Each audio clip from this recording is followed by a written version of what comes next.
Road നിർമ്മാണത്തിനായി പലയിടത്തും മണ്ണെടുക്കുന്നത് നമ്മൾ കണ്ടിട്ടുണ്ട്.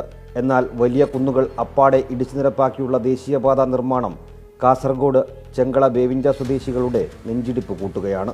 കുന്നിടിച്ച പ്രദേശത്ത് കഴിഞ്ഞ മഴയിൽ വലിയൊരു ഭാഗം അടർന്നു വീണിരുന്നു.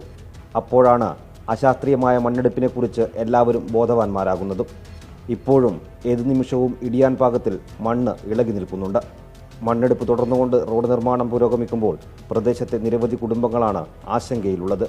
അപകട ഭീഷണിയാണ് മെയിനായിട്ട് കാണുന്നുള്ളത്. ഇപ്പോഴും മുമ്പേ അപകടം വന്നിട്ട് ഒരു ഭാഗം വലിയ ഇടിച്ചിലൊക്കെ ഇടിഞ്ഞ് അവിടെ കുറച്ച് ഭാഗം ഒരു 50 മീറ്റർ നീളത്തിലേക്ക് റിട്ടേണിംഗ് വാളുണ്ടാക്കി.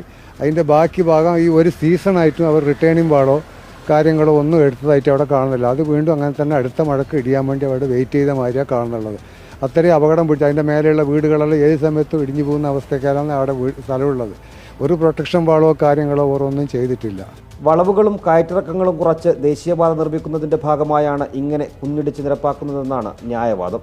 അപ്പോഴും കുന്നിടിക്കലിന്റെ ശാസ്ത്രീയ വശങ്ങൾ എന്തുകൊണ്ട് പാലിച്ചില്ല എന്ന മറുചോദ്യമാണ് നാട്ടുകാർ ഉന്നയിക്കുന്നത്. ദേശീയപാതയുടെ ഇരുഭാഗത്തുമായി നിരവധി കുടുംബങ്ങൾ താമസിക്കുന്നുണ്ട്. മണ്ണിടിച്ചിൽ ഭീഷണി നിലനിൽക്കുമ്പോൾ ഈയൊരു മഴക്കാലം എങ്ങനെ കഴിഞ്ഞു പോകുമെന്ന ആശങ്ക അവർ പങ്കുവെക്കുന്നു. കൂടാതെ വെള്ളം ഒഴിഞ്ഞു പോകുന്നതിനുള്ള ഡ്രെയിനേജ് സംവിധാനങ്ങളുടെ അപര്യാപ്തതയും ചെർക്കള മുതൽ ചട്ടഞ്ചാൽ വരെയുള്ള 6 കിലോമീറ്ററോളം ദൂരത്തിൽ സർവീസ് റോഡില്ലാത്തതും പ്രദേശവാസികൾ ചൂണ്ടിക്കാട്ടുന്നു. 24 കാസർഗോഡ്.